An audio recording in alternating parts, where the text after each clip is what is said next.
Good evening, Council. We're going to call our special council meeting to order for Wednesday, September the 11th, 2024 at 6:30 p.m. Number 2 on our agenda is a declaration of peculiar interest. Any members have a declaration of peculiar interest tonight? Seeing none, we're going to move on to number 3 is our approval of the agenda. We have a motion the agenda of the special council meeting for September the 11th, 2024 be approved as presented. Mover, Deputy Mayor, seconded by Councillor Waters. Comments or questions? Call for the vote. All in favor? And opposed? That is carried. Number 4 is regarding in-camera items. We have a motion that in accordance with the Town of Pantangashim Procedural Bylaw 2023-50, the Council of the Town of Pantangashim move into an in-camera session to discuss a trade secret or scientific, technical, commercial, or financial information that belongs to the municipality or local board and has monetary value or potential monetary value. I'm going to look for a mover. Councillor Roux, seconded by Councillor Vadeboncoeur. Comments or questions? Seeing none, we'll call for the vote. All in favor?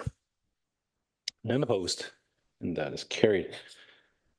Council, we have one item. It's regarding automated speed enforcement joint processing agreement with Town of Newmarket, ENG 2024-010, and we'll convene in our closed session.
All right, council, I have a motion 4-3 that we arise from a closed session, that council of the town of Penicillin rise from an in-camera session with a report. I'm going to look for a mover.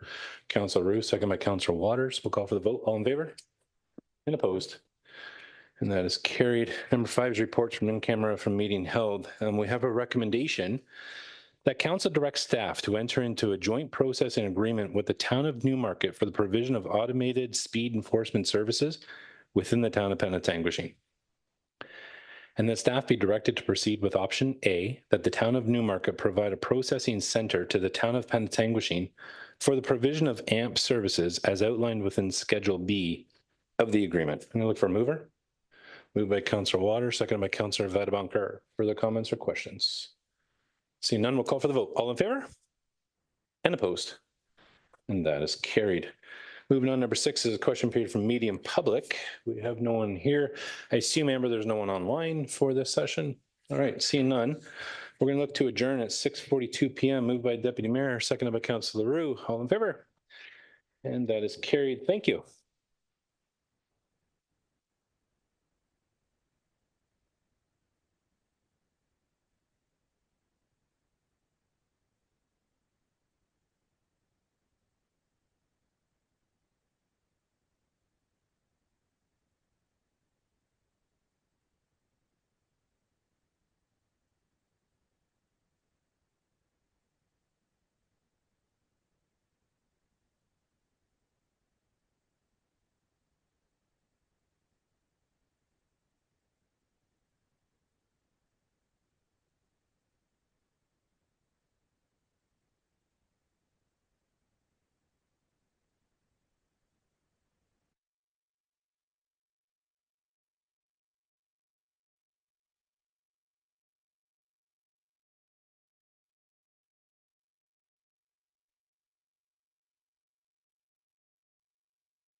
Good evening, Council. We're going to call our council meeting to order for Wednesday, September the 11th, 2024 at 7 p.m. Welcome everyone to this council meeting. We're going to start tonight with Chief Renaud, if you don't mind coming to the podium with a safety announcement. 23 years ago today, the world changed. So I'll ask if you, Chief Renaud, can commemorate that for us. Thank you.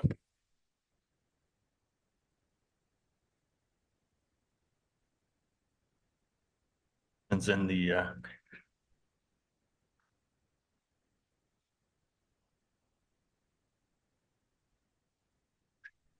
and citizens in the room. Before we start this evening, just a few reminders. Washrooms are located just outside of Town Hall, to the right down the hallway, on the right hand side.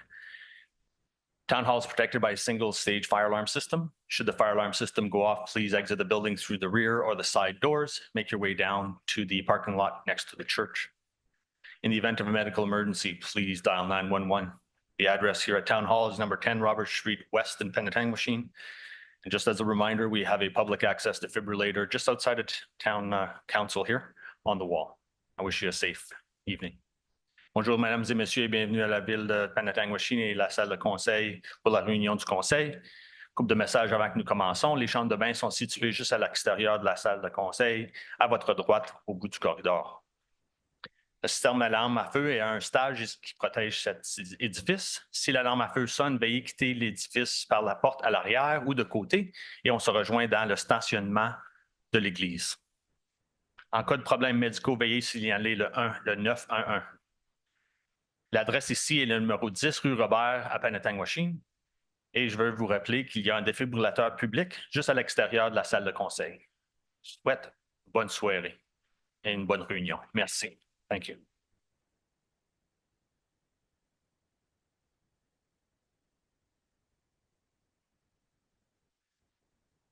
Your Worship, with your permission, 23 years ago, the world watched in horror as the deadliest attack in history unfolded in the United States.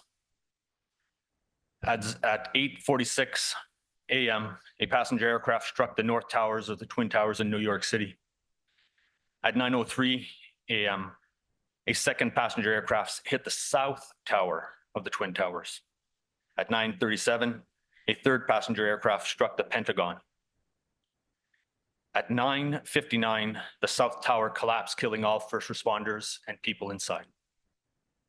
At 10:07, Flight 93 crashed in Pennsylvania after it was overtaken by passengers trying to foil another attack. And at 10:28, the North Tower collapsed as well, killing all first responders and people inside. Today, we remember the women and men that lost their lives on that day. 343 New York City firefighters lost their lives responding to the call for help. Over 300 civilians also lost their lives that day. We stand with those whose loved ones were taken away from them way too soon, and the thousands who were injured and those are still suffering from trauma from that event. At this point, I'd ask you to please stand, remove your caps as we take a moment to observe silence in memory of the first responders and the community and those that lost their life on that day.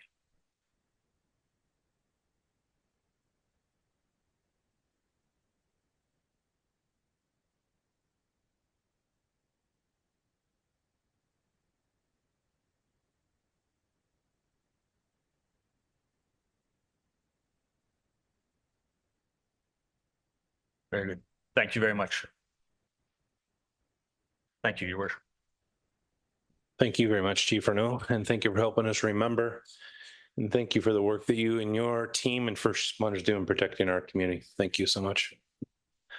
Moving on to number 2 is our land acknowledgement.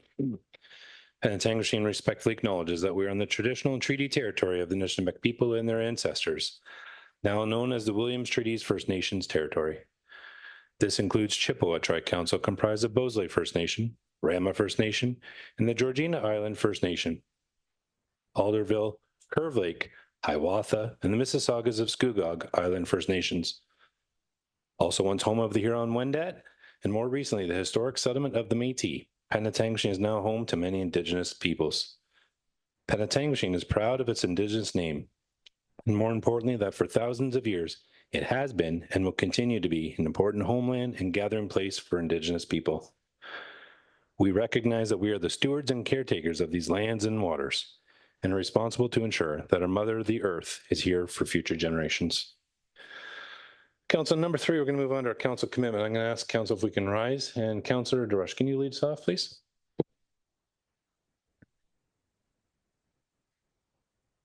Engagement du Conseil pour la ville de Penetanguishene.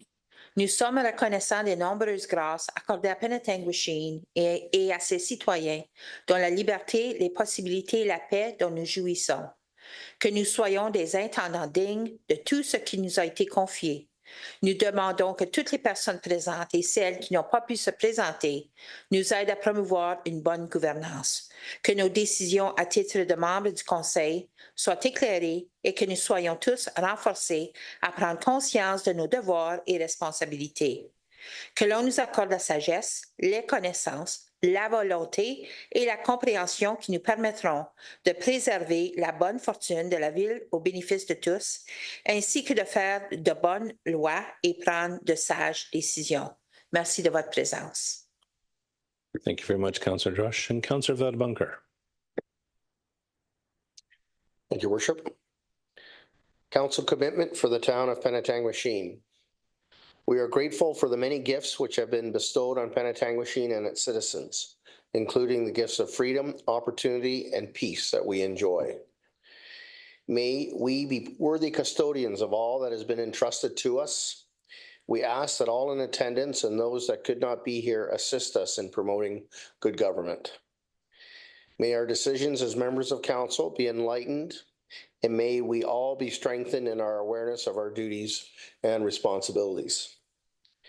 May we be granted the wisdom, knowledge, will, and understanding to preserve the good fortune of the town for the benefit of all, and to make good laws and wise decisions.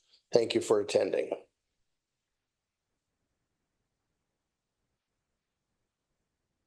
Thank you, Councillor Vadabunker.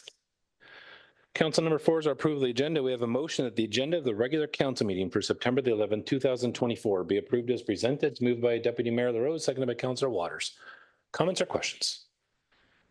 Seeing none, we'll call for the vote. All in favor? And opposed? That is carried. Number 5 is our declaration of pecuniary interest. Do any members have a declaration of pecuniary interest tonight? Seeing none, if you're facing one at a time, please let us know.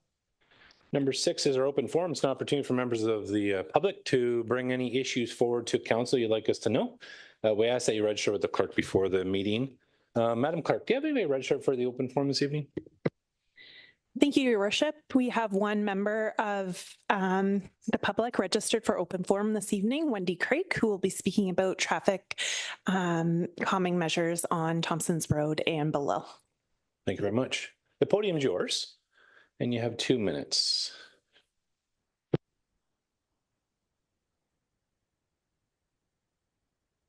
Oh, I take classes off of this. Okay, good evening. For context, my house faces Hatton Drive. Behind us directly is Thompson's, and to the left is Belisle, or Belisle. We'll call Belisle. What started as a simple question is going to multiple questions on my side. I noticed a speed monitor was posted on Belisle coming down from Gignac and Points, so southbound. The monitor was placed in a school zone where the speed limit is 40 kilometers an hour, but you got a big smiley face if you did 50. Not sure about what was going on there.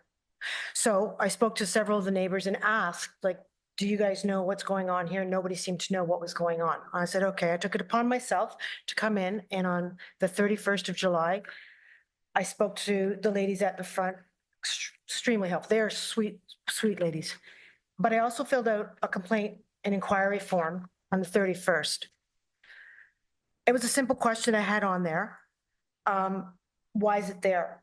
I further suggested that if it's there to collect information for speeders, please feel free to put that thing at the end of my property, at the other end of Belisle, just the T of Belisle and Thompson's, to get data for speeders. August 8th, I came in again to City Hall because no one had gotten back to me on the 31st, which kind of opened up the questions about accountability, but I'll leave that alone for now. I spoke to Kelly, who kindly told me about the traffic calming for Thompson and Belisle in person, and later forwarded me an email as well, informing me that Ms. Marchand is asking for feedback on the traffic calming options. August 15th, I tried again to speak to Ms. Marchand, but she was out of the building. August the 20th, I'm back again. Spoke with Emily, lovely lady, who reported that she would forward my concerns about incomplete data being gathered. There's no monitoring going on the northbound on Belisle. There's been no monitoring going the north or the east and the west on Thompson's. So what's acquired from having the data collected only going one way in a 40 is equivalent, in my opinion, to going to the eye doctor and only getting one eye tested. Like, what's the point? August 28th. That's your still 2 no minutes. I'll just have you information. wrap it up, please. That's your 2 minutes. This is important. On the 28th, I came back and I asked to be on the agenda. I understand that Belisle is not assumed yet, or that our development or whatever is not assumed yet. That's I understand. It's getting there. Great. However, it's a speedway. Thompson's is a speedway. I can't sit in the backyard and have a fire and fear that there's going to be a car coming through my my fence. At the front, it's the same thing. The speeders are just amazing how quickly they're going. I'm talking about school buses, cars, trucks. I finally got the license plate of one of the cars because it goes so fast. I did get the suggestion to contact the 1-800 or 188 number for police or whatever. I understand that it's not assumed. I mean, I give you credit that finally a crosswalk's been put up by the Canadian Martyrs School. But if you think that that's going to stop the speeders, it isn't. Wendy, that's your time. I appreciate your feedback. I appreciate bringing us forward. Just to give a little highlight, this council knows speeding is a concern in the community. We had a meeting tonight at 6:30 to talk about speeding. We're bringing forward some solutions. Councillor Marchand previously did bring up this as an item, and later on in the evening tonight, we are going to be talking about Thompson's and Belisle. There's a recommendation from staff that council will be deliberating on later this evening. We hear you, we acknowledge it, and thank you for addressing us tonight. When do I get feedback about what is going to happen? Again, when it's assumed, I understand we'll probably have speed signs because there aren't any speed limit posted. So I appreciate the feedback. What I'm going to do is I'm going to have the CEO connect with you about how he, through his staff, will reach out to you. Council, again, will be addressing this item tonight and looking at further policy work we can bring forward. Just want to say, this is what I would have been happy. Okay. I really would have been happy. Again, I'll have the CEO, Jeff, wave here. He'd be happy to communicate with you and talk to you about your concerns and any follow-up. Okay. Thank you. Madam Clerk, do we have anybody else for open forum this evening? That's all, Your Worship. Thank you very much. All right, Council, moving on, number 7 is our statement from members. Tonight, we're going to start with our CEO, or no, we're not. We're going to start with Councillor Waters.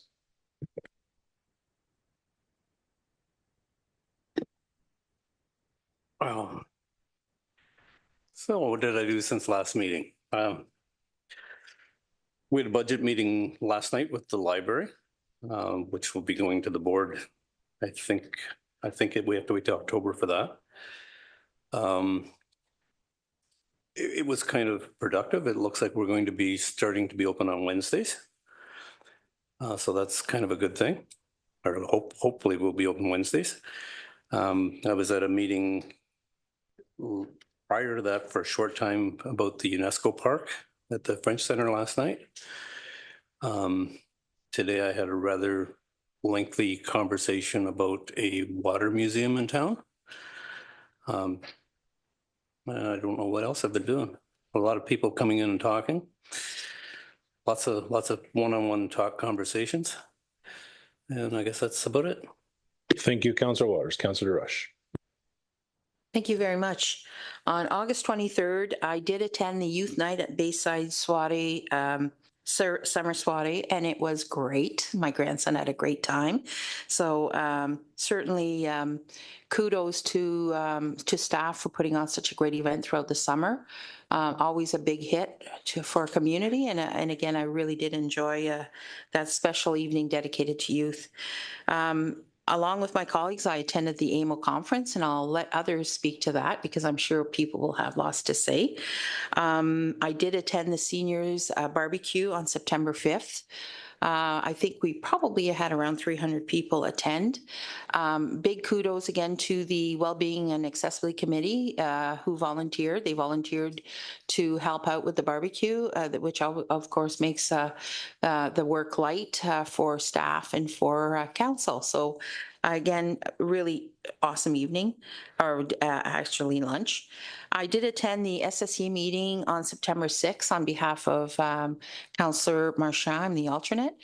I really enjoyed attending that meeting. I was unaware. Well, I knew that they had a lot going on, but when you get those agendas and there are hundreds and hundreds and hundreds of pages and you read it all, it's so impressive to see the expertise that we have at hand for our environmental queries. So again, it was really a pleasure. I encourage anyone to check that website and to look at everything that they do.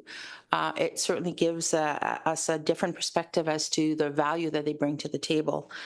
I also wanted to mention that next week, Culture Alliance is hosting its third annual Indigenous Art and Culture Week. The events run from September 16th to the 25th. The week will highlight the work of Indigenous artisans through various mediums such as dance, food, literature, and whatnot. So, for example, folks can register for beaded medicine bag workshop. They can register to go and see art exhibitions, afternoon of music. They can even go for a boat trip on the Georgian Bay Islands with the Georgian Bay Islands National Park. So all kinds of activities. Check out the website. Sign up. Some are full, but some are not. So I'd certainly encourage you to do that. Thank you. Thank you, Councillor Drush. Deputy Mayor. Thank you, Your Worship. We started off the month with all of council. It was nice to see down at our AMO conference. It's a very busy time and lots of good stuff out of there.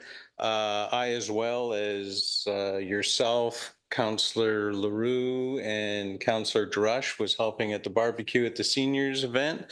They did say there was around 300 in attendance, and kudos to our staff and the volunteers that make that happen. It was an awesome day, as always, they say. The other stuff we covered, last night down at Laclede Bay, there was a UNESCO Geopark meeting put on by Mr. Tony Piggott, and it was held by the Rotary Club of Penetang, and it was full house. We had over 45 people there, and it was a great evening for that, to get the public tuned up on what could be happening. That's it. Thank you, Deputy Mayor. Councillor Vedabunker. Thank you, Worship. I was on holidays there for a couple of weeks in August, and in between those holiday periods, I attended AMO in Ottawa, and I attended one delegation with the Deputy Mayor and Mayor, with the Minister of the Solicitor General, which was very informative. I'll let others speak to that. At the end of August, I chaired a Committee of Adjustment meeting.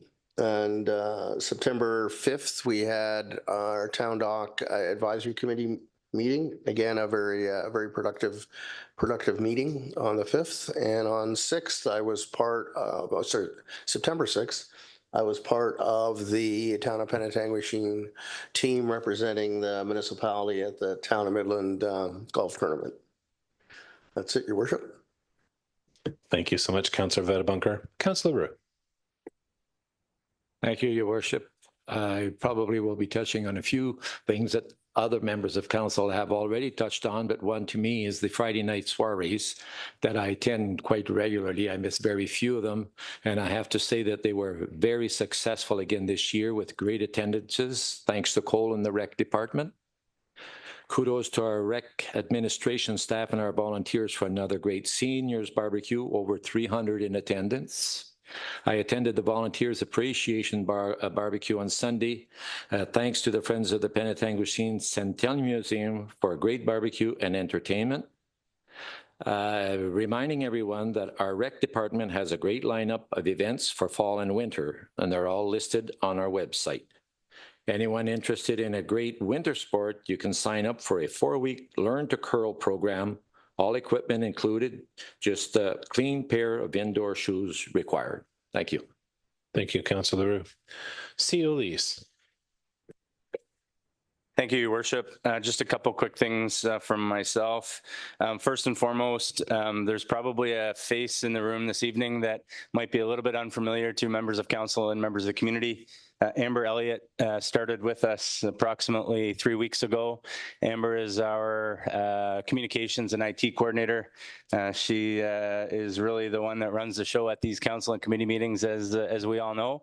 And we certainly wish Sarah well on her leave, and welcome Amber with open arms. So welcome, Amber, and good to have you.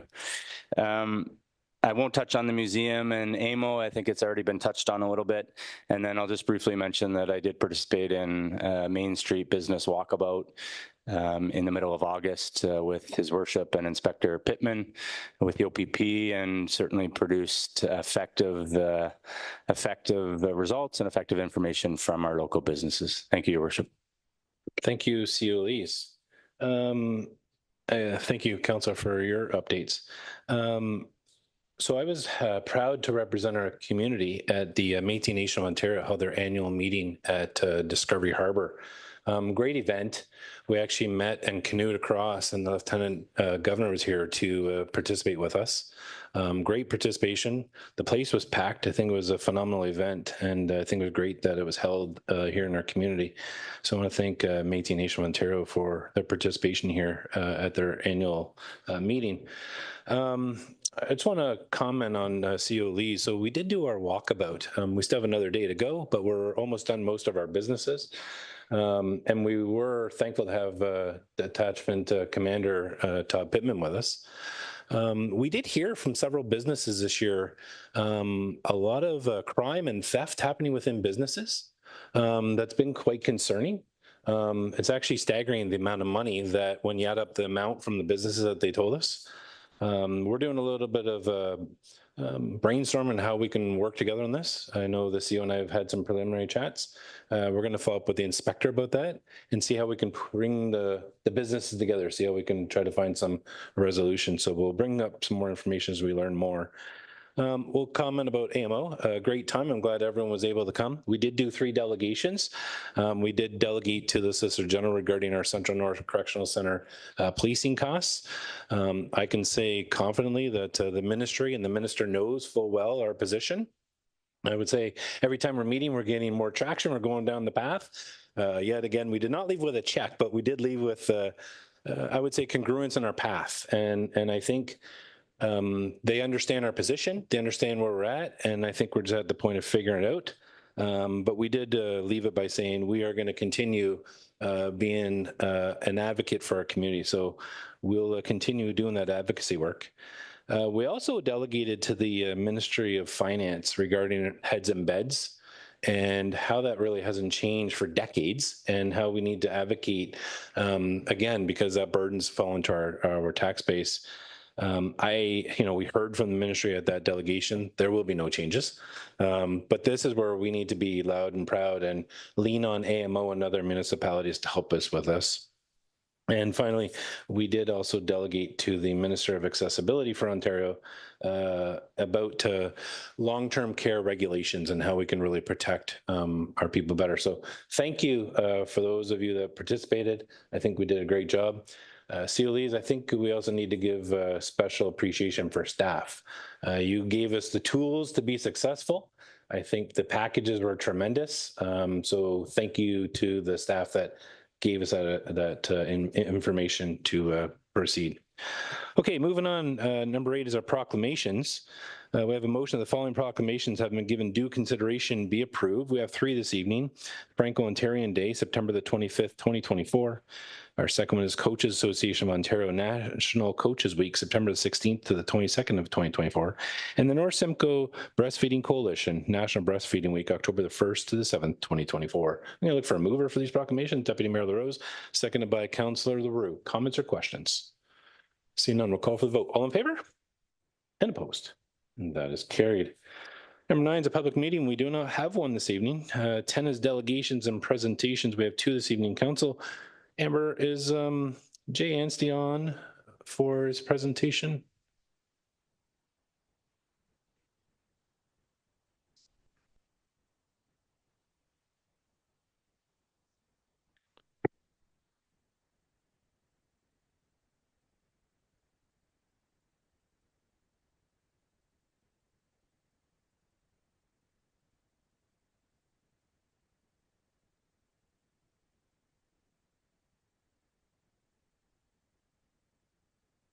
Evening, Your Worship, members of council. Can you hear me? We can. We just don't see your camera view yet. There we are. Welcome. Thank you, Your Worship. Good to see you and good to be here tonight. Thank you for hosting me virtually. Thank you. The floor is yours, sir. Great, thank you. So we are here tonight as the town auditors to present the draft financial statements for council's review and ultimately approval. I will do a brief review of the audit process and the financial statements themselves. I'm just looking to share my screen here. Bear with me.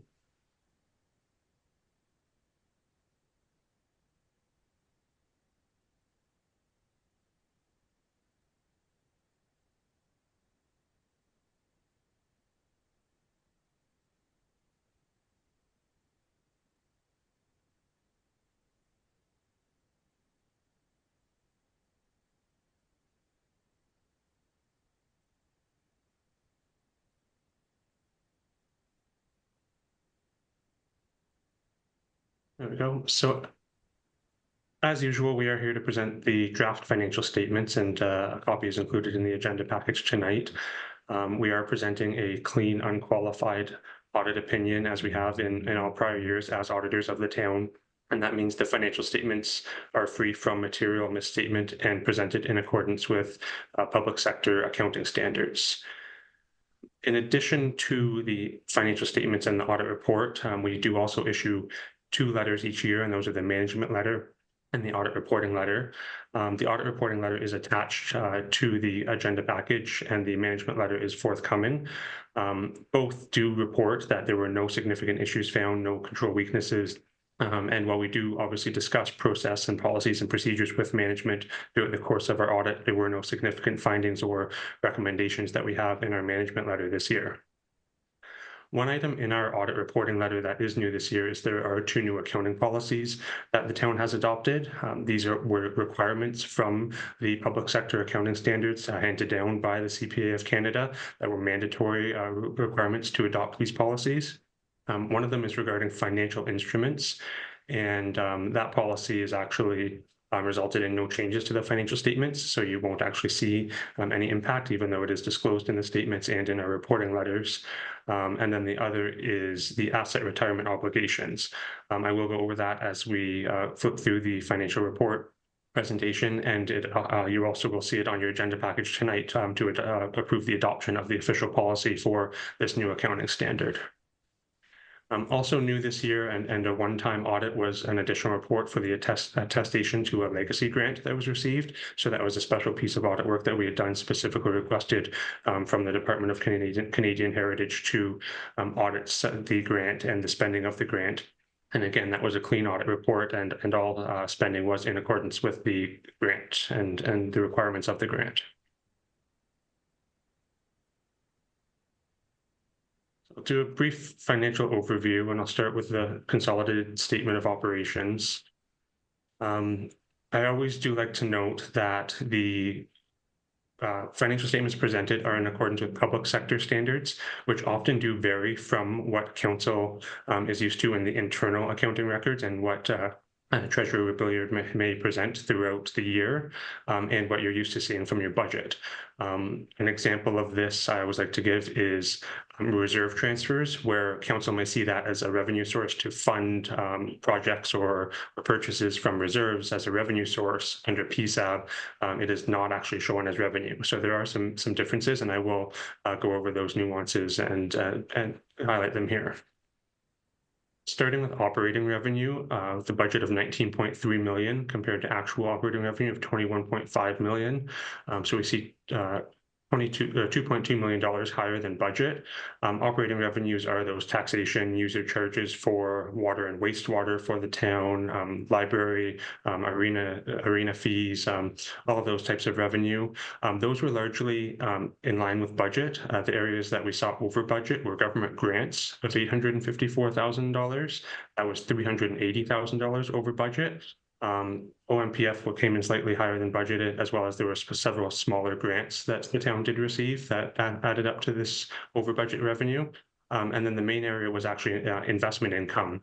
And this is from interest earned in the cash in the bank, which the bank balance remained high throughout the year, and also interest rates have remained higher. So total investment income of $710,000 compared to the budget of $100,000, where we see the income over budget. On the operating expenses, the budget of 16 million compared to an actual operating expenses of 22.5 million. And so this $6.5 million over budget amount, very important to note that in the actual results is $4 million of amortization expense. And this is the accounting requirement to amortize tangible capital assets over their useful life. That is not included in budget. It's not an actual cash expenditure. It's just a $4 million accounting entry on the actuals. So very important to understand that the town did not overspend by that $4 million compared to budget. And one other area that we did see over budget, though, throughout the 2023 year, were just over $900,000 of expenditures on the remediation of 78 Main Street. So obviously an unbudgeted, unexpected item there. So those are included in operating expenses. When we look at the net revenues, again, the council had budgeted for about a $3.2 million surplus, and that surplus used to fund largely fund capital asset projects throughout the year, compared to an actual overall deficit of $946,000. Again, I will note that that is largely because of this $4 million tangible capital asset line. So without that, the net revenues are actually fairly in line with budget. And finally, capital and other revenues of $3.6 million. This is specifically government grants and obligatory reserve funds, so the development charges and the gas tax monies that are used to fund capital asset projects.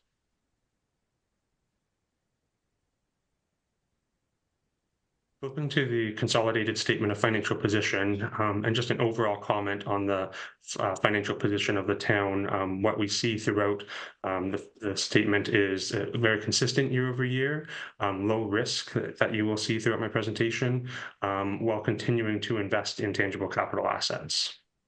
So starting with the financial assets, and those are anything that's cash or items that are going to be converted to cash as taxes are collected or receivables are collected from users. $19.6 million, about a $600,000 increase year over year. Most of this is in the form of cash, and while $14.7 million is very healthy and is able to cover the accounts payable 3 times over, where a low risk you would only have to have enough to cover your accounts payable 50% of your accounts payable, so a very low risk there. But at the same time, $5 million of this cash is restricted for deferred revenue purposes for obligatory reserve funds and various developer deposits. So it's not too high in terms of holding on to too much cash.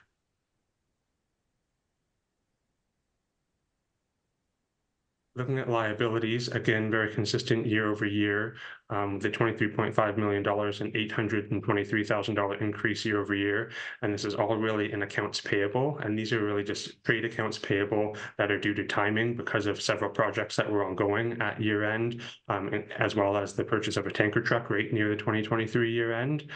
So nothing significant there, and those were all paid off subsequent to year end. Other sources of revenue that, again, I mentioned deferred revenue. It comes in two forms: the obligatory reserve funds, and then just other, again, your developer deposits, that type of deferred revenue that is held for specific purposes. Obligatory reserves, we saw $982,000 collected. 970,000 of that was through development charges, and then $2 million was used on capital projects throughout the year.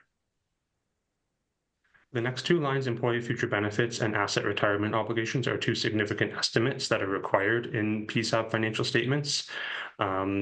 One of the new ones, again, that I mentioned is an asset retirement obligation. And while this is a new policy and required a significant additional work, some from our end as auditors, some with Treasury, and then as well going through with various other building public works departments to identify these potential asset retirement obligations. The answer is no new ones were found, but there was already a former accounting policy that did cover one retirement obligation, and that is to do with the former landfill site. And so it's really just changed the treatment and how that is measured, but hasn't treated the idea that there is a future liability that needs to be funded at some point when council ultimately decides what to do with that land. And again, I mentioned this is an estimate because it does depend on what the ultimate use for that land is. So very significant $850,000 estimate, and we do note that that is unfunded in the accumulated surplus of the town. And then finally, long-term liabilities, which there were no new long-term liabilities taken out through the year, so no new debt. The two debentures that are outstanding are from the sewer treatment plant and Main Street reconstruction of prior years, and so we saw regular repayments of those, along with the statements do include the town's share of the Huronia Airport Commission's long-term debt as well, since these statements are consolidated. There was $261,000 in debt repayments through the year, as well as $425,000 spent on interest. So $687,000 spent on debt servicing. And when we compare this to the town's own source of revenue, so taxation and user charges, it's spending 3.7% of those user charges in paying debt and interest costs. This is considered a low risk, so it's within the province's acceptable ranges of what's considered low risk. And there's also a repayment limit where the town take that same $4.65 million of repayment, and it's only 14% of the repayment limit. So well within the repayment limits on what the town is allowed to spend within provincial guidelines. So then comparing those financial assets and liabilities, again, we see consistency, overall net debt position of $3.8 million.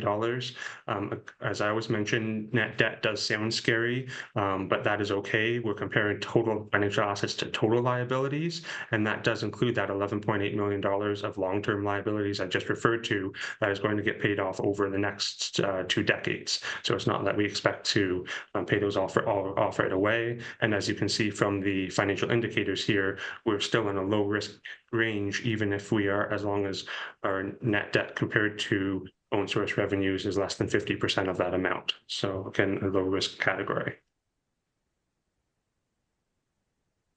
And then we turn to the tangible capital assets. So this is where I mentioned the reinvestment and investment in the town. So $103 million of tangible capital assets, a $3.5 million net increase, and that is $7.5 million of additions offset by that $4 million of amortization expense I referred to previously. Some of the additions we saw through the year were a new tanker truck and sidewalk plow, along with the construction projects on Robert Street, Harriet Street, Chatham Street, Thompson's Road, the Martin Valley Park project, the Town Gateway, and the library lower level development. Again, looking at a financial indicator, when we're looking at the overall useful life and how much life is remaining in the tangible capital assets of the town, we wouldn't want to see those over 50% of the useful life used up on average, and the town is at 32%. So again, in a low risk range here. And then finally, the accumulated surplus, and this is an important note to the financial statements. The investment intangible capital assets forms the majority of the accumulated surplus. So of the $99.5 million, $91 million is invested in tangible capital assets. And that is that $103 million that I referred to on the previous slide, less the debt of $11.8 million that I referred to earlier as well.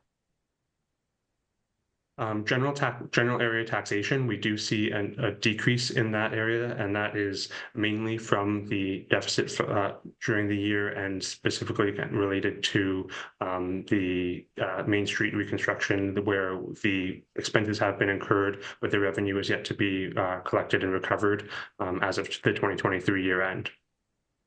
The unfunded liabilities, those are the asset retirement obligations and employee future benefits I referred to earlier. And then reserves and reserve funds, overall consistent year over year. And looking at them overall, so the only decrease was again in capital purchases, and again indicating the use of reserves to fund that reinvestment in tangible capital assets for the year. We do note also that there is still the reserve set aside for by council, and this is from the sale of the Hydroelectric Commission many years ago. So that reserve is still being used and borrowed from, and then replenished over time. There was no new borrowing from that reserve during the year, so just regular repayments to replenish it from tax levies.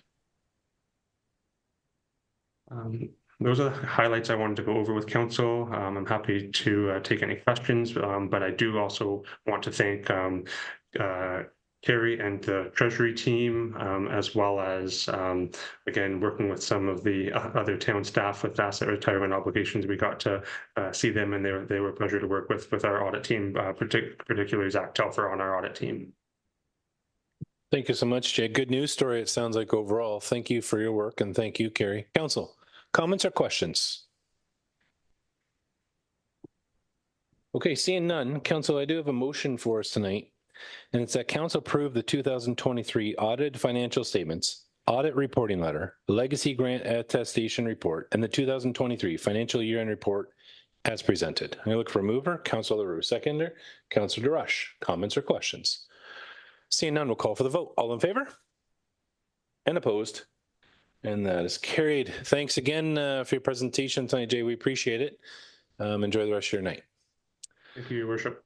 Moving on, 10B is a presentation from Jeffrey Abrams from Principals Integrity regarding our annual report.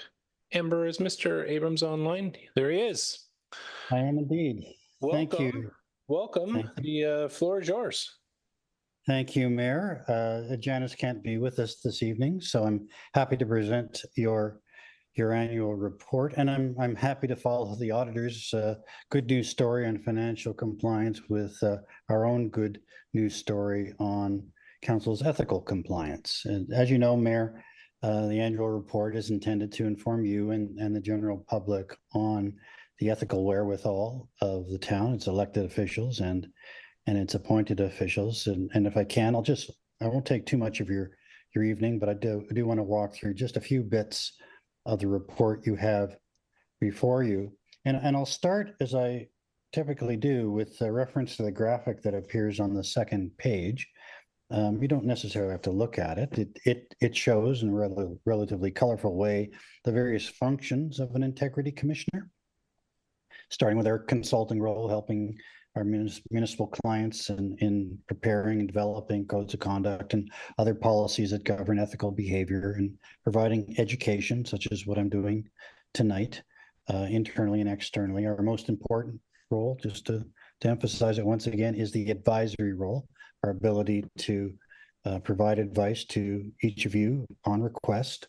And that advice, if it's followed, of course, it can bulletproof a member of council against some future complaint that they may have somehow transgressed an ethical standard. We're also the complaint department. We're the complaint department under Code of Conduct matters, and also with respect to the Municipal Conflict of Interest Act. And as well, we are happy to receive other assignments. We do say that good governance supports ethical behavior. If you get the governance file right, you don't have to worry so much about ethical concerns. And so where a municipality requests, we're quite happy to assist in governance matters that might be within our bailiwick. All of this, though, not done in the abstract. It's all intended to increase the level of trust, respect, and engagement that you, your council, and the municipality as a whole receives from its ratepayers, its community.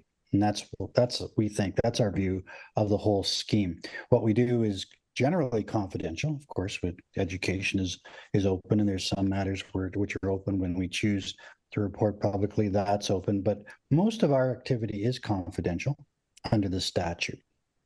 But I'm happy to report that in the period in question, there wasn't a lot of activity. We didn't have any education, training, or policy development work. We responded to one request for advice.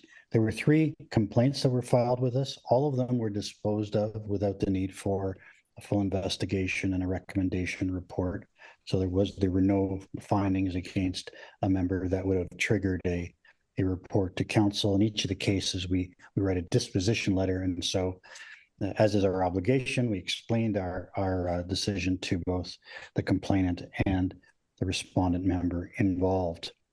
So that's the picture, that's the lens of what's happened within Penetanguishene over within the period covered by the report. But we always take the opportunity to give you a snapshot of what we see happening around the province in our field.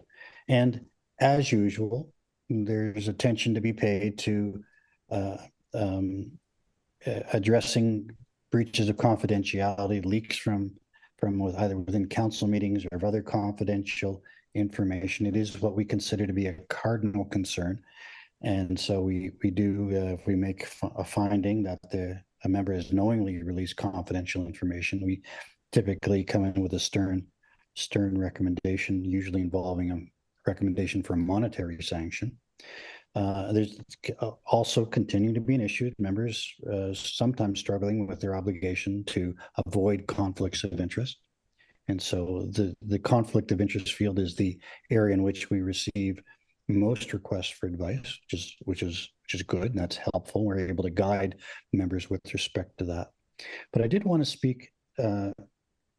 speak for a moment on the issue of occurrences of disparagement, disrespect, and even harassment and bullying in councils. Now, we set out in some significant detail in the report our view of things, but since writing the report, we've heard that the minister at AMO had made some indication that there was going to be a uniform code of conduct for all municipalities. It's been referred to Provincial Integrity Commissioner for some work and recommendations. We're not quite sure what the intention is. We understand that it comes from some concerns about egregious behavior on the part of some elected officials. What we're concerned with is that legislative change without some pragmatic guidance may interfere with an integrity commissioner's ability to achieve course correction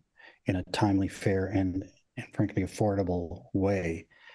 And so we've read in, we believe that the code changes aren't the holus bolus new codes of conduct to be imposed on municipal councils, but some mechanism to deal with these egregious cases. Although, as I say that, I'm just guessing, because we have not heard anything from the ministry nor from the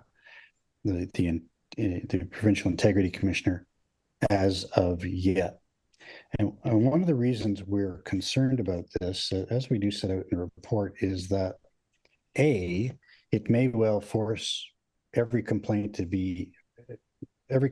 be involving harassment may well be forced down this quite detailed, intensive review that could, at the moment that a council directs us to apply to the court for, say, removal from office, we would be at the ready, and we would have worked up a court-ready file, which is much more intensive, much more costly than what we would usually do in our attempts to resolve a matter and, if necessary, write a report to council with recommendations. That's number one. Number two, though, is the opportunity cost of not improving the current legislative framework by empowering municipalities to impose remedies in the face of any kind of transgression that's found against a member of a council, to impose reasonable remedies to fix that concern.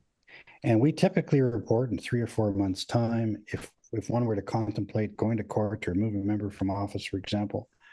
You'd be measuring the length of time involved in years, and the poor victim has to wait for that uncertain outcome for quite some time. Our preference would be to clarify that municipal councils, on the advice of their integrity commissioner, can impose these remedies when they're warranted. One example that I think is quite obvious to us is that under the Education Act, a school board, pardon me, upon the investigation and report of an integrity commissioner, can suspend a member's not only their compensation for a period of time, but their attendance for a period of time.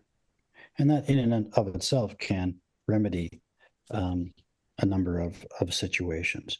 So that's just a very high level perspective on what we think is activity around the province. We're looking forward to being engaged if there is some intention to modify the legislation.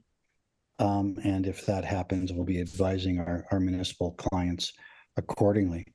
So I wish to thank you and the members of council, members of staff for their cooperation over the period of time. We look forward to continuing to work with you. And with that, Mayor, I'm quite happy to answer any questions you or council might have. Appreciate the report. Council, comments or questions? Seeing none, thank you so much for the report and for being here with us tonight. Enjoy the rest of your night, and we all have your contact information, so you may hear from someone. Take care. Excellent. Thank you very much. Thank you. Council, we're going to move on. Number 11 is our adoption minutes, not already confirmed. We have a motion that the following minutes of council meetings be confirmed and adopted as circulated. Council for August the 14th, 2024. I'm going to look for mover, Deputy Mayor LaRose, seconded by Councilor Waters. Comments or questions? Seeing none, we'll call for the vote. All in favor? And opposed? That is carried. 12 is our consent agenda. We do not have anything tonight. 13, matters for consideration. 13A is regarding an extension for the building service agreement with the Town of Midland, PL 2024-03. And the motion is that council approve the building services agreement to enter into an agreement with the Town of Midland for building services to January the 31st, 2027. I'm going to look for a mover. Councilor Vetabanker, seconded by Councilor Waters. Comments or questions? Seeing none, we'll call for the vote. All in favor? And opposed? That is carried. 13B is our asset retirement obligation policy. The motion reads that the asset retirement obligation policy be approved as presented. I'm going to look for a mover. Councilor LaRue, seconder, Councilor DeRush. Comments or questions, Council? Seeing none, we'll call for the vote. All in favor? And opposed? And that is carried. 13C is regarding our Seniors Active Living Center proposal, RCS 2024-11. And the motion reads that the Town of Penetanguishene submit a proposal to the Ministry for Seniors and Accessibility to operate a Seniors Active Living Center, and that the town commit to providing $51,000 of in-kind contributions to the operation of a Senior Active Living Center, and further, that $10,000 be included in the 2025 operating budget for the startup and operation of a Senior Active Living Center, and $3,000 be included in the annual operating budget for 2026. And further, that the Town of Penetanguishene commit to annually contributing a minimum of 20% of the Senior Active Living Center operating costs. And finally, that staff be directed to return to Committee of the Whole with a review of the access to affordable recreation policy and include the waiving of a senior center's membership fee for eligible seniors. I'm going to look for a mover. Councilor DeRush. And a seconder, Councilor LaRue. Council, any comments or questions? Seeing none, we'll call for the vote. All in favor?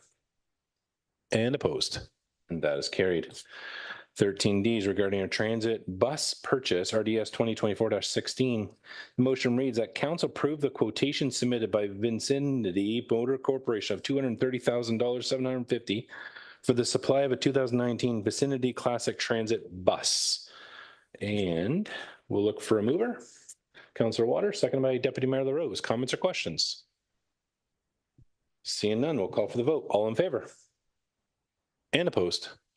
And that is carried. Just making sure here.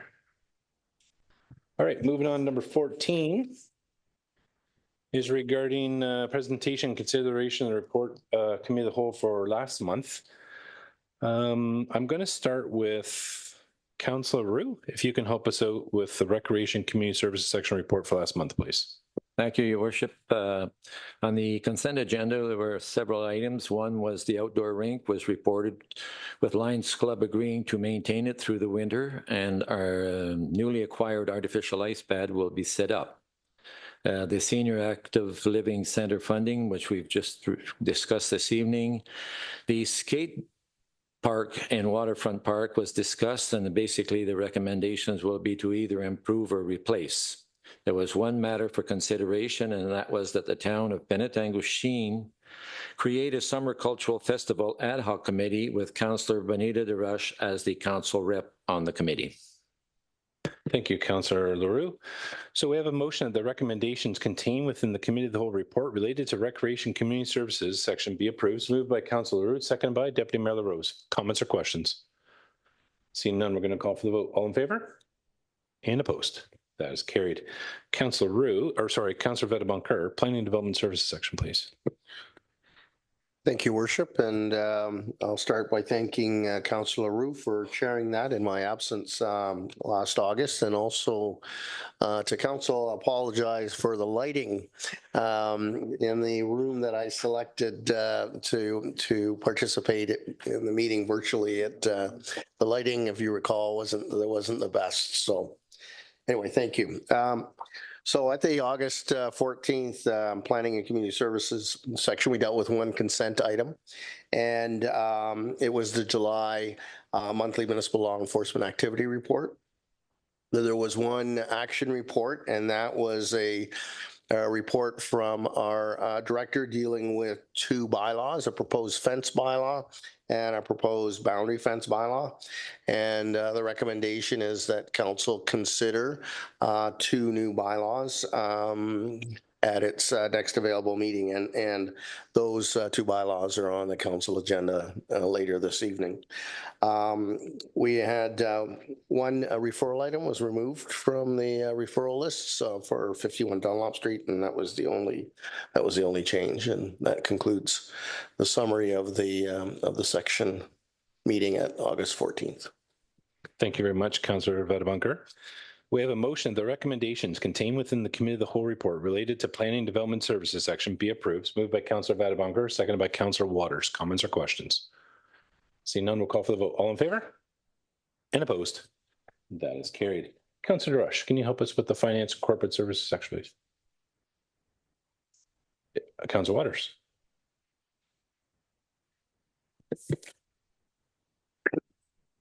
Last month, the Finance and Corporate Services had three new consent agenda items for consideration. First was a letter from the mayors of the town of Midland, Penetanguishene, and the township of Tay regarding user fees and charges for all the recreation amenities and services. The second item was the 2024 quarterly second financial summary. And the third was a feasibility study award and executive steering committee.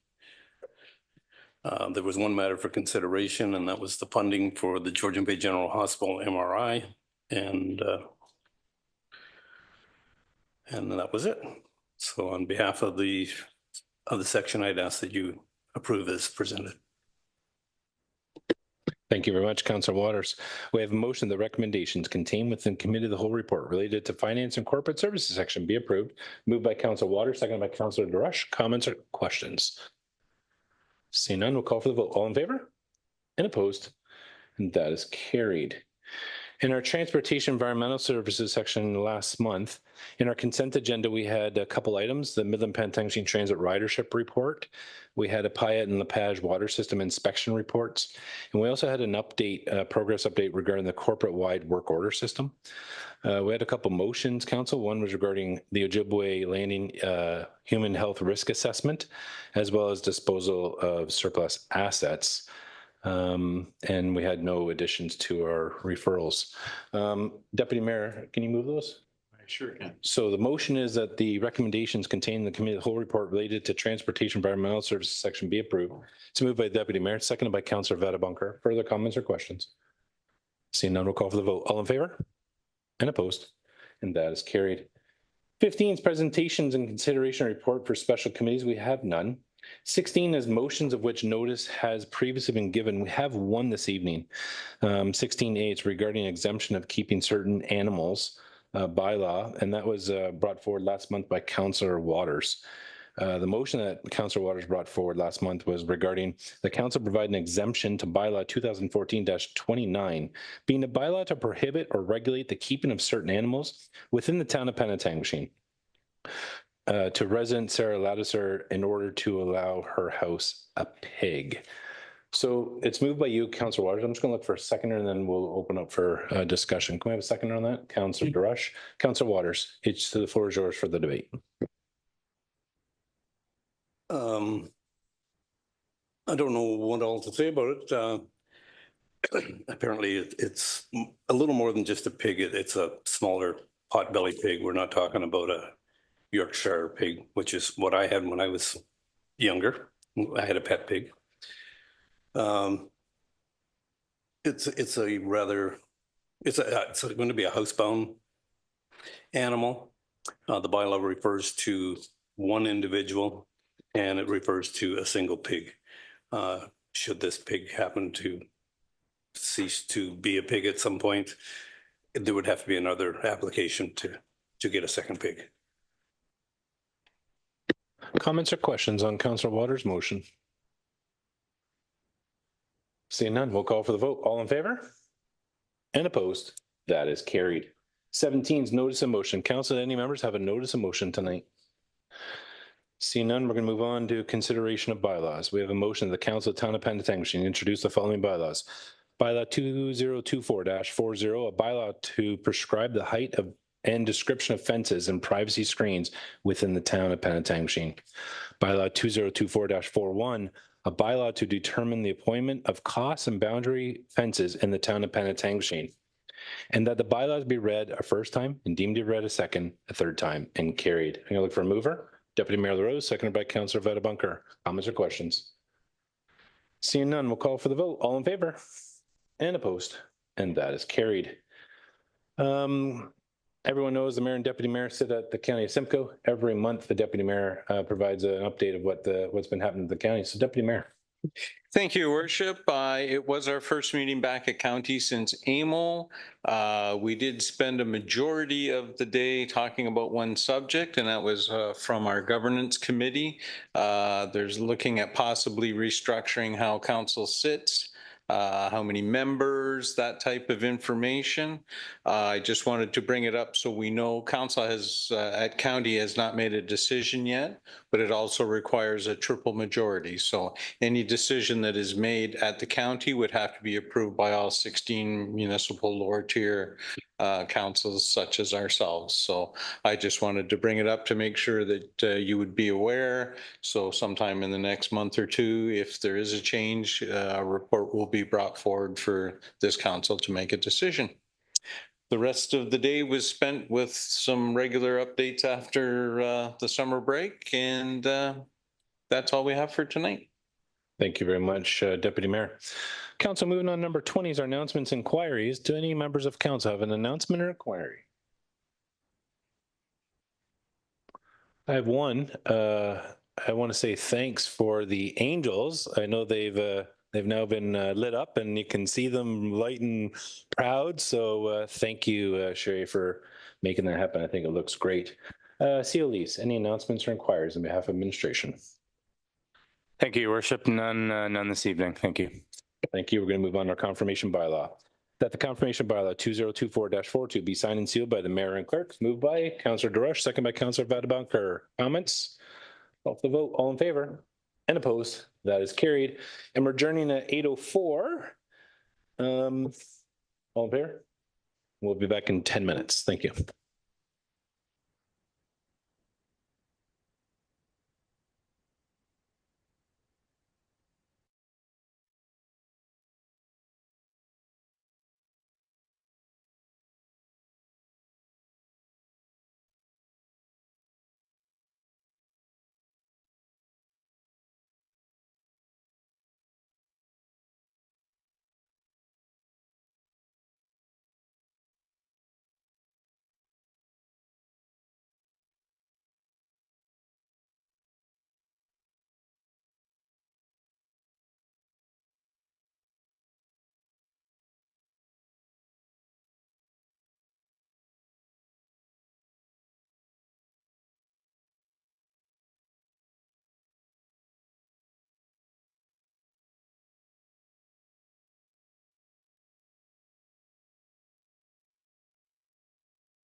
All right, good evening, Council. We're going to call our Committee of the Whole meeting for Wednesday, September the 11th, 2024 to order at 8:11 p.m.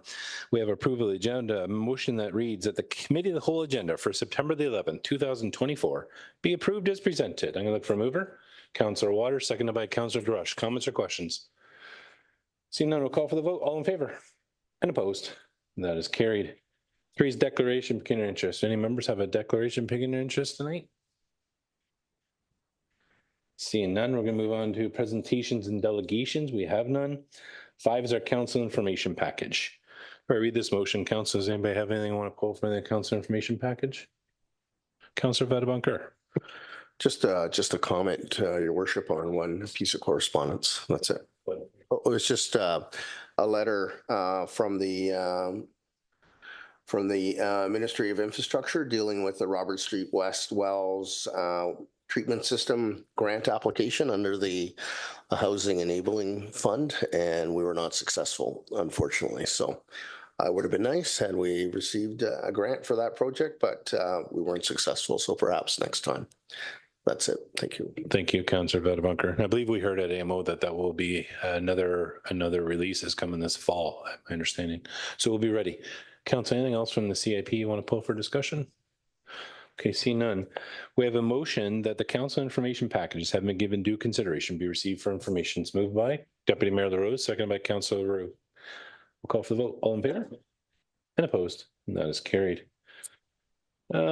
Section A, Transportation Environmental Services section, and I'm going to turn the chair to Councillor Vadabunker. Thank you, Worship. So, as was noted at the last council meeting, we've changed our section chairs, and I'm the new chair of Transportation and Environmental Services, and I am working closely with Deputy Mayor LaRose as the vice chair, and I'm taking over from Councillor Marchand. So we had our first section meeting on Monday, and we went through the items, and I'll speak to them this evening, and I'll look for some assistance from our director as well. So the first item is a consent item dealing with the 2023 Roads Division Key Performance Indicator Staff Report. And the recommendation is that the following consent agenda item, having been given due consideration, be received for information. 2023 Road Division Key Performance Indicators, RDS 2024-15. I'll look for a mover. Deputy Mayor, a seconder. Councillor Waters. Very interesting report. Perhaps I'll ask the director just to hit the highlights. There's a lot of information in there, and there's been some changes that the department has implemented from the comments that members of council made last year on the same report. Thank you, Mr. Chair. The highlights of the report, this is an annual report that we submit to Committee of the Whole every year. And basically it provides a high level overview of a lot of the key services that the Roads Division does provide on an annual basis. This might range from response time to work orders, and response time to winter storm events, to more infrastructure-related items such as culverts, ditching, storm sewers, and sanitary sewer maintenance. And the purpose of the report is to provide a trending analysis to council to see where the various cost centers and services that the Roads Division does provide on an annual basis, see where they're trending on a year-to-year basis, and from those take key takeaways from each of those to see and provide comments through our supervisor to provide whether it be operational changes to improve service levels. It might range from additional budgetary requests moving forward to the budget season, or ranging to staff service level increases.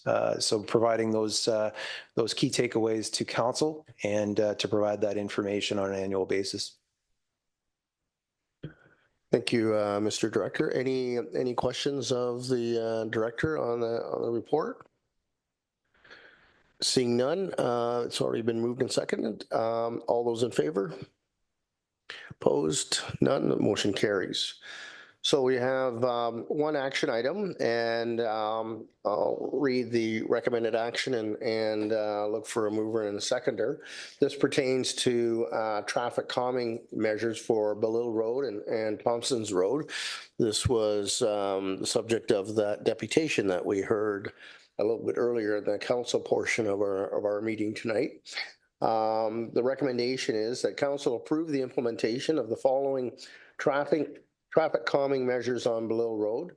Extend the 40 km/h posted speed limit on Belil Road from Point Street to Thompson's Road.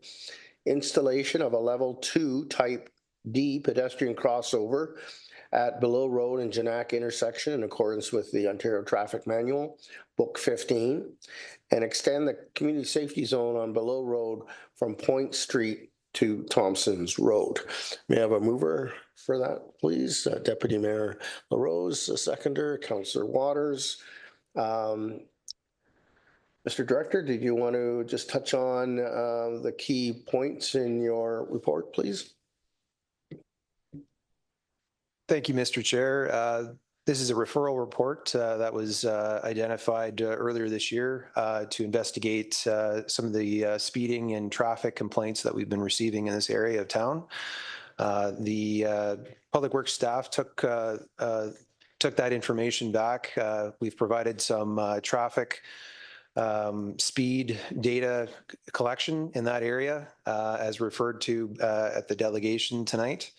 And based on that information and on previous data collected last year in consultation with the principal at the Believe Canadian Martyrs School, which is in that area, we've come up with a few traffic calming measures to be implemented. And as noted tonight, the pedestrian crossover was implemented before school started this year at that location to provide more visibility for the vulnerable users in that area. The other two recommendations are basically extensions to the speed zones that are in that area to incorporate the new subdivision that has been installed in that area, and also to extend the community safety zone from Point Street because right now it ends at Rogers Road. So as part of the new subdivision, we're looking at extending that all the way down to Thompson's Road to incorporate that new phase of the subdivision. And through that designation of the community safety zone, which is done through bylaw, our traffic and parking bylaw, which will be coming forward later this year.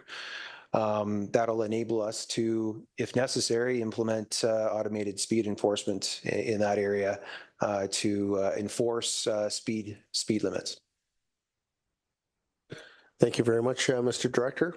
Any questions from members of council on the report or to the director? Seeing none, I'll call for the vote. All those in favor? Any opposed? Seeing none, the motion carries. Going to our referral list, I'll read the motion and I'll look to see if there's any new referral items. The referral is that the Transportation Environmental Services section endorsed the following additional and existing referrals to upcoming agendas and staff. We just heard about the traffic calming measures for Belil Drive and Thompson's Road, so that'll stay on until council deals with the committee of the whole recommendation. And then the next item is the septic ash disposal and treatment resolution. So those are two items on the referral list. Are there any other referrals that members of council would like to bring forward at this time? Seeing none, may I have a mover for the referral list? Councillor Durush, second Deputy Mayor LaRose. Any further discussion on the referral list? All those in favor? Any opposed? Seeing none, the motion carries. Questions from the media and the public? Are there any members of the public online that may have a question? None? Okay, I see none in the audience. Your Worship, I am going to turn the meeting back to you. Thank you very much, Councillor Vadebonker. Moving on to Section B, Recreation Community Services section. You'll turn the chair to Councillor Roux. Thank you, Your Worship. On the Recreation Community Service, we have one consent agenda item, and the recommended action is that the following consent agenda items, having been given due consideration, be received for information. A mover? Councillor Waters and Deputy Mayor LaRose. Anyone have any questions or concerns on the matter? I think perhaps I might ask our Director of Recreation Community Service to just give us a little overview of this and why it's come about.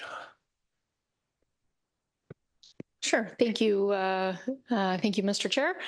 This is a customer service matter as far as the department is concerned. Each spring, as soon as the ice is gone, our boaters are chomping at the bit to get to the wharf and get their boat in the water.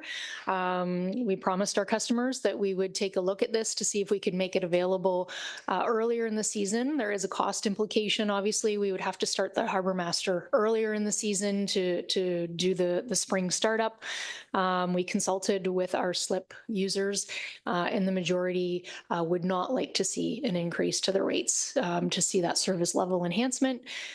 So we don't believe there should be any further action taken at this time, but we did want to let council know that we did take a look at it and consulted the public and provide the results of that.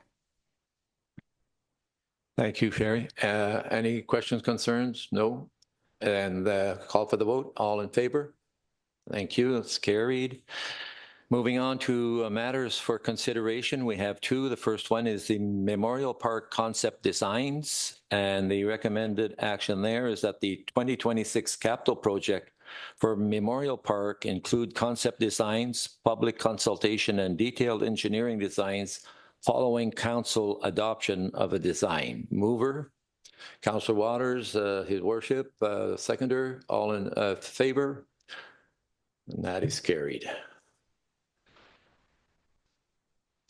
Wharf structural condition and repairs. The recommended action is that the capital plan be updated as outlined under the financial section of the report to include repairs to the north and concrete wharfs, and that staff proceed with procurement efforts to advance the repairs to the sinkhole in the North Wharf in advance of the 2025 boating season, if feasible. Mover, Mayor, and seconded Deputy Mayor. Questions, concerns? Then all in favor? And that is carried. We move on to referrals to upcoming agenda, and that the Recreation Community Services section endorsed the following additional and existing referrals to upcoming agendas and staff, and that is the skateboard park review. Does anyone have any to add? A mover? Councillor Waters and Councillor DeRush, all in favor. Question period from the public or media? There are none. And back to you, Your Worship. Thank you, Councillor. Moving on, Section C is Planning Community Development Services. I'm going to turn it to Councillor DeRush. Thank you very much. So the section has 3 consent agenda items. The first is the Committee of Adjustment meeting minutes from June 24, 2024. The second is a memo from the Director of Planning Community Development. It's regarding the new provincial planning statement 2024. And the third is a memo from the Municipal Law Enforcement Officer, and it is the monthly activity report, August 2024. Before I go to the recommendation, does anyone want to pull or discuss any of these items? Seeing none, it is recommended that the following consent agenda items, having been given due consideration, be received for information. Committee of Adjustment meeting minutes, June 24, 2024. Memo from the Director of Planning and Community Development, new provincial planning statement 2024, and memo from the Municipal Law Enforcement Officer, monthly activity report, August 24th, 2024. Can I get a mover and a seconder? Moved by Councillor Leroux, seconded by Councillor Rada-Mulcair. We'll go to the vote. All in favor? Opposed? The motion is carried. We have 4 matters for consideration. The first is the results of public meeting for 2021 Fox Street draft plan of subdivision, file number PEN-SUB-2022-01, and zoning bylaw amendment, file number ZA4-2022. The recommended action is that the zoning bylaw amendment application file number ZA 4-2022 respecting 2021 Fox Street be approved as revised on the basis that the applications are consistent with the provincial policy statement and conform to the growth plan, the County of Simcoe official plan, and the Town of Penetanguishene official plan, and represents good planning for the reasons outlined in staff report PL-2024-44. And that the draft plan of subdivision file number PEN-SUB-2022-01 respecting 221 Fox Street be approved as revised on the basis that the applications are consistent with the provincial policy statement and conform to the growth plan, the County of Simcoe official plan, and the Town of Penetanguishene official plan, and represents good planning for the reasons outlined in staff report PL-2024-44, and that a bylaw attachment number 4 to amend the Town of Penetanguishene zoning bylaw 20002-02 be passed, and that a bylaw attachment number 5 be to amend the Town of Penetanguishene comprehensive zoning bylaw 2022-17 be passed, and further that the Director of Planning and Community Development be authorized to grant draft plan approval to the revised draft plan of subdivision attachment number 2 to PL-2024-44, subject to the draft plan conditions contained in attachment number 6 to PL-2024-44. Can I get a mover and a seconder for this, please? Moved by Councillor Rodemoncoeur, seconded by Deputy Mayor LaRose. Any questions, comments regarding this item? Yes, Councillor Rodemoncoeur. Thank you, Madam Chair. Question, excuse me, question to the director.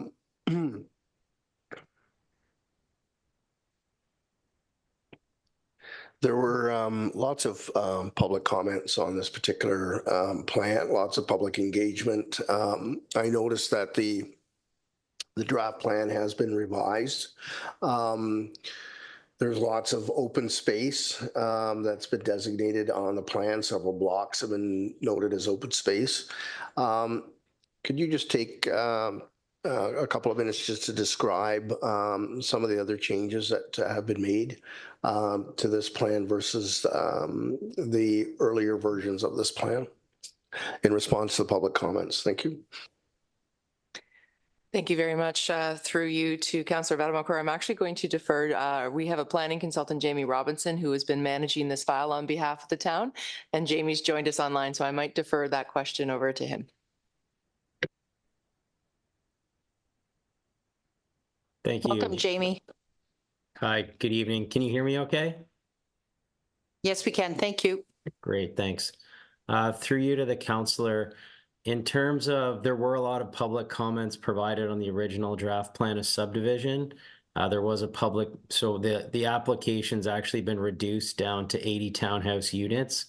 And as mentioned, there's some large open space blocks that are being maintained in a natural state as a result of a revised proposal that's before council at this time.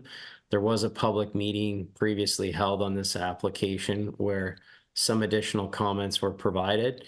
Generally, public is supportive of this proposal in comparison to the previous version.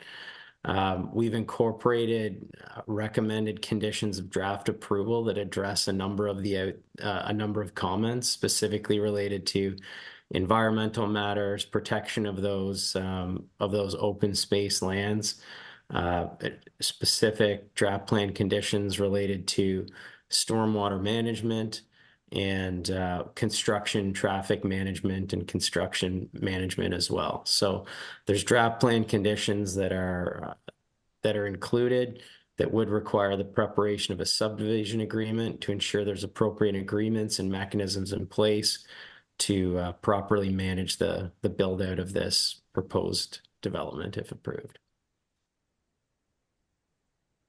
Thank you very much, Mr. Robinson. Are there any other questions regarding this item?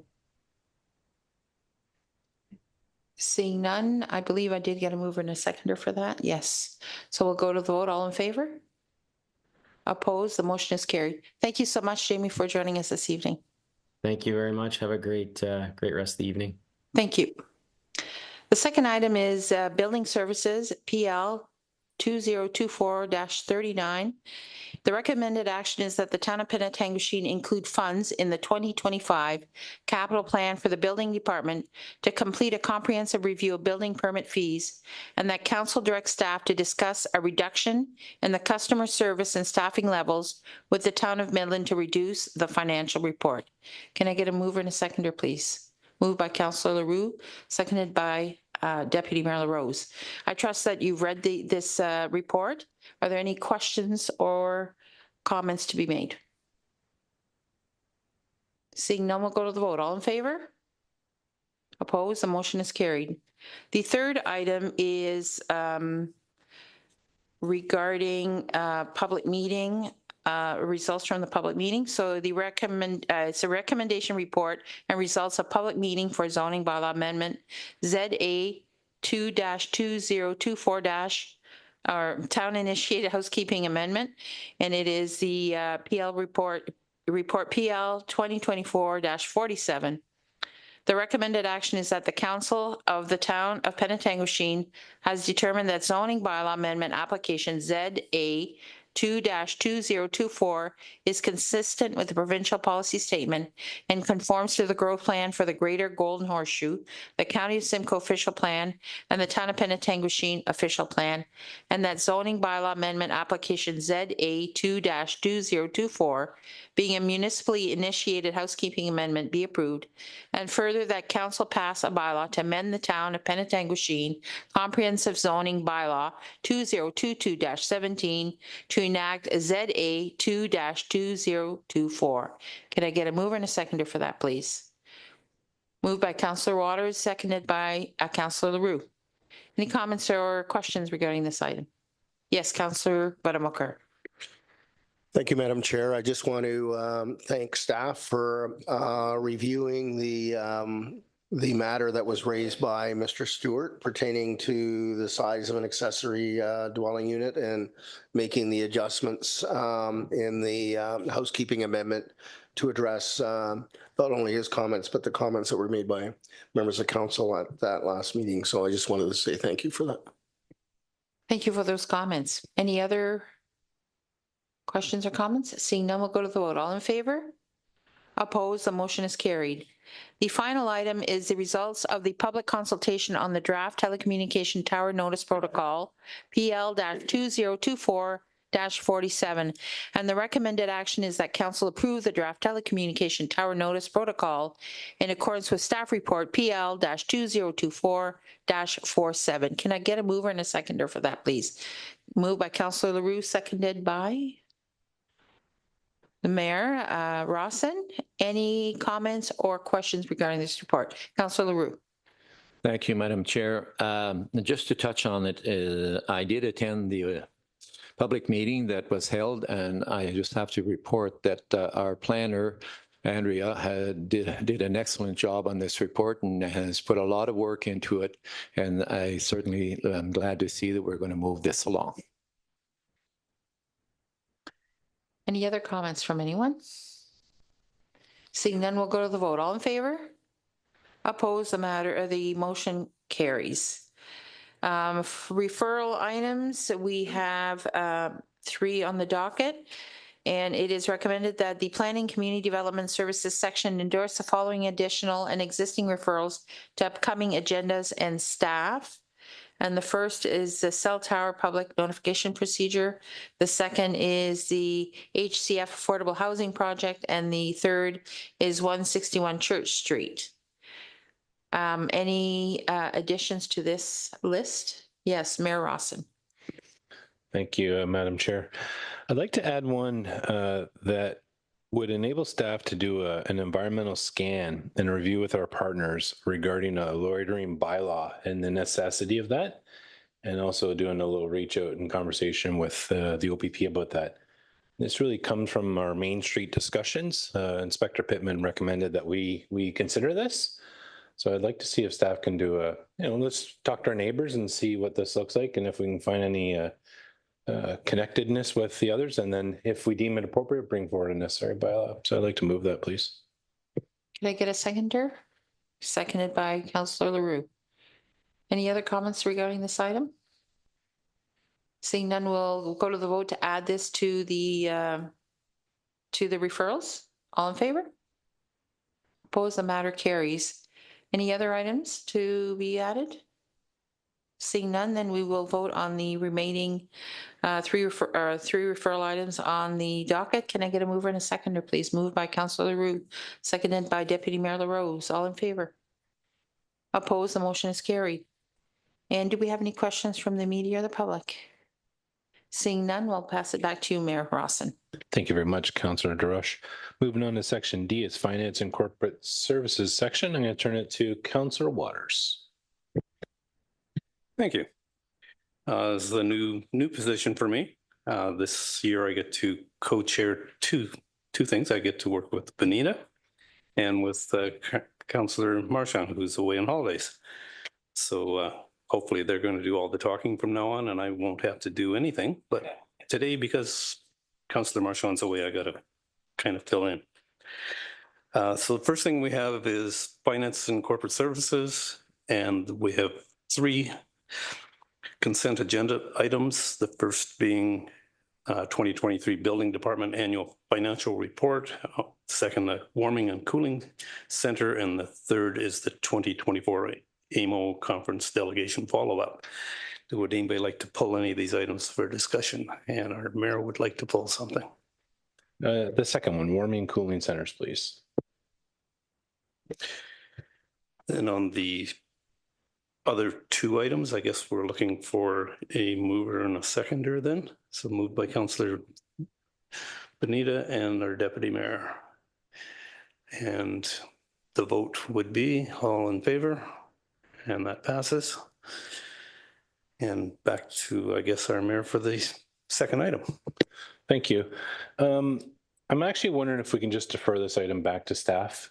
When I brought this forward, I was looking for what more we can offer the community from a warming and cooling center perspective. We know that there's a lot of vulnerable people looking for help and support.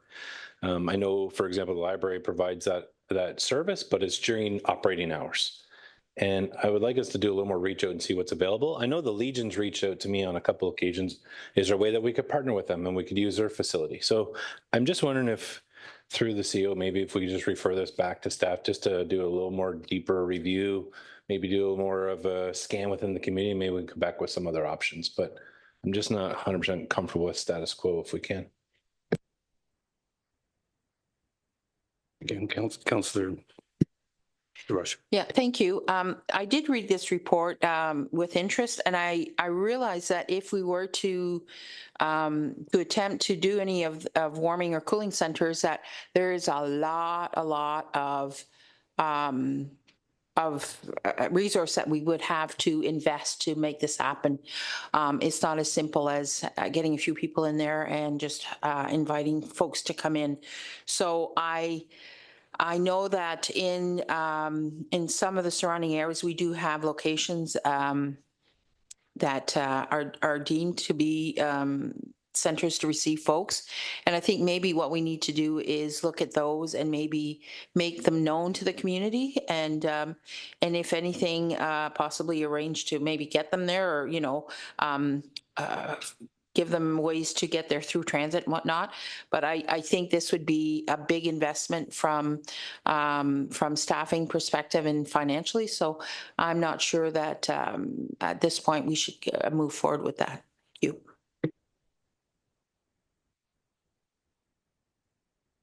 Thank you. I guess I'm at a loss. I'm not sure what I'm supposed to do now. So I'll move a motion that we defer this back to staff. So we have a motion from the mayor and we need a seconder for that. Councillor Vadebonkar, and a vote. So all in favor then? And that carries. No, nothing opposed. Thank you. I guess we now move on to our matters for consideration. Tonight, there are 4 matters. On our consent agenda, the first item is the 2023 year-end financial information.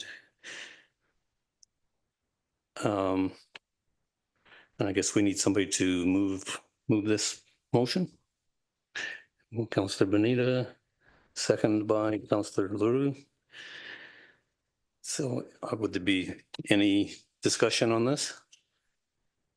Read the whole motion. Okay, so the whole motion is 2023 year-end financial information, number FIN 2024-22, recommended action that FIN 2024-22, the 2023 year-end financial information report we received for information, and the 2023 non-cash transactions as reported in the 2023 audited financial statements be approved without amending the budget.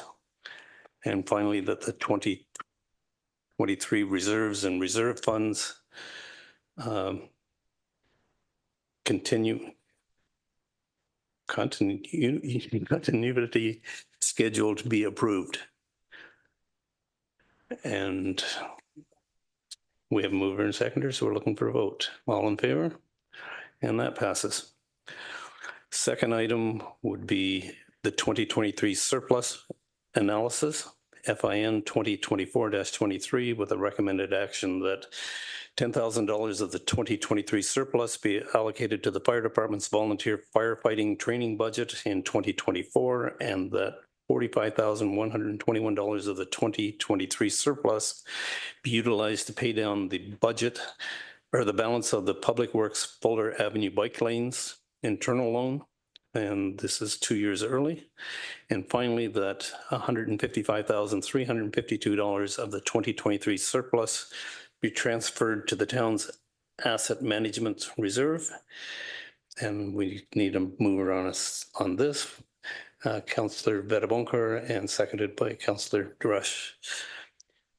Would anybody like to have a discussion on this? Then we'll call for a vote. All in favor? And that's the winner.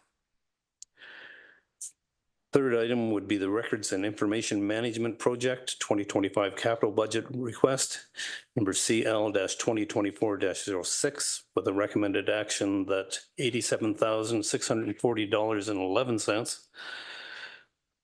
good thing it's 11 cents, be included in the 2025 capital budget process for the implementation of Phase 2 of the Digital Records Management Project, and that Phase 2 be funded by the 2024 capital carry forward water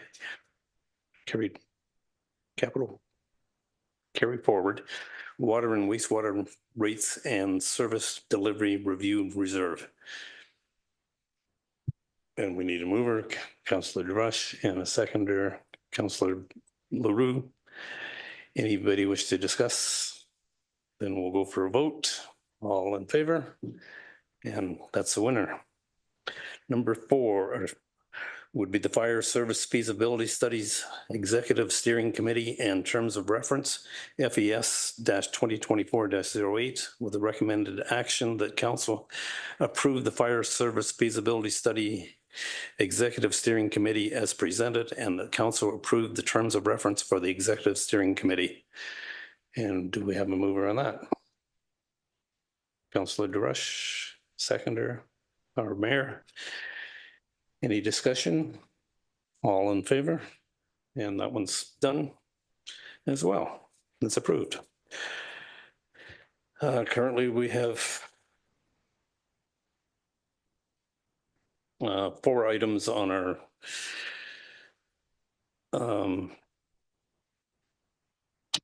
referrals.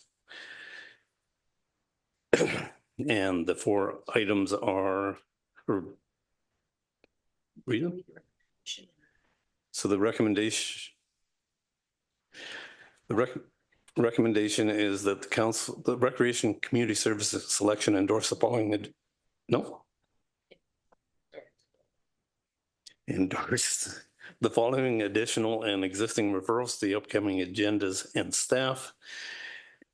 being the paper ballot consideration in the 2026 municipal election, which was presented by our mayor in the first quarter, with the result due back in the first quarter of 2025. A non-resident fee review update, again from our mayor, with an expected reply in the first quarter of this year. And the Georgian Bay General Hospital MRI expansion project from request from Councillor Marchand, due in the third quarter of this year. And the warming cooling center from Councillor LaRue, expected in the fourth quarter 2024, which I believe has been referred. Is there anybody who would like to add anything? And our mayor would like to add something. Actually, I'm going to suggest we remove one. The GBGH MRI expansion project was heard last month, and this month at council, we ratified committee of the whole report. So I believe that we can remove. Okay, so with those changes, do we have a mover on this item with Councillor LaRue, seconded by our deputy mayor? All in favor? And that one passes. And it's almost time. Do we have any questions from the media and public? Then I'll pass it back to our mayor. Thank you, Councillor Waters. And we're looking for an adjournment at 8:47 p.m. It's moved by Deputy Mayor, second by Councillor DeRush. All in favor? Thank you, everybody, for your participation tonight, and stay well.